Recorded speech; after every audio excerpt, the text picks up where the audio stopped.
तो शाम का समय हो रहा हो, पक्षी की आवाज़ सुनो इस पेड़ पे। बड़ का पेड़ है, बरगद का कह देते हैं जिसे।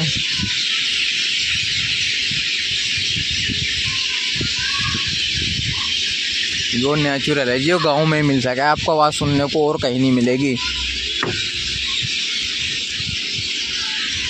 अब शाम का समय है, पक्षी अपने ठिकानों पे अपने आवास पे जमा होने शुरू हो चुके हैं।